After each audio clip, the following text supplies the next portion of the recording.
Assalamualaikum warahmatullahi wabarakatuh. Sugeng siang para pamirsa. Pinanggih malih kalian kula Anindita wonten ing pawarta liputan 6. Pawartos pisan minangka dugi saking Ngayogyakarta inggih menika SMA Negeri 2 Bantul, khususipun babagan budaya. Pawartos candhaipun badhe kula aturaken.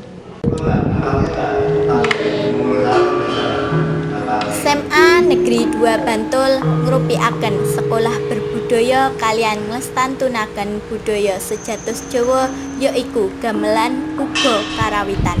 Kalian nepangaken pirantos musik gamelan dhateng para siswa supaya saged nglestantunaken budaya Jawa.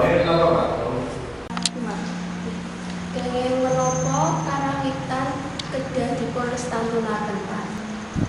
Amargi karawitan dipun lestantunaken awit sepisan sekolahan SMA Negeri Kali menika setunggaling sekolahan ingkang berbasis arti dan berbasis budaya.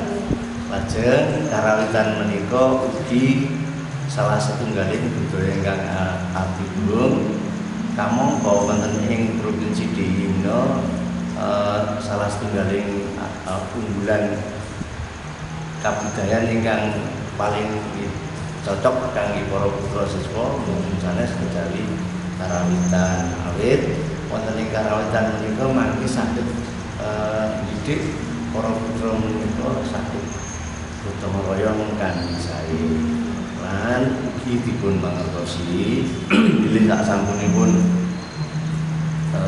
daerah istimewa menika menapa nggih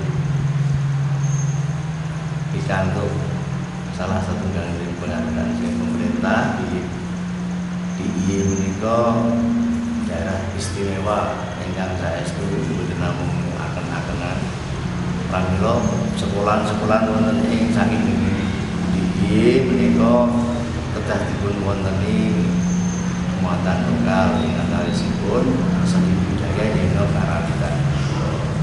Keleresan ing SMA Kali nembe menika pikantuk paketan saking Dinas Kebudayaan arupi bangsa menika sak bangsa Sri Belok lanipun monggo sae dina dene kan salah sepun mangke para putra menika kedah sami saged nabuh gamelan kabehipun. Inggih punika wau salah satunggal bentuk nglestantunaken budaya Jawi. Kula Aisyah Putri saking Bantul, Yogyakarta. Pamirsa, punika wau pindah warta panutup kita sedaya ing dinten menika. Kula Anindita kalian kru ingkang jejibahan pamit undur salira.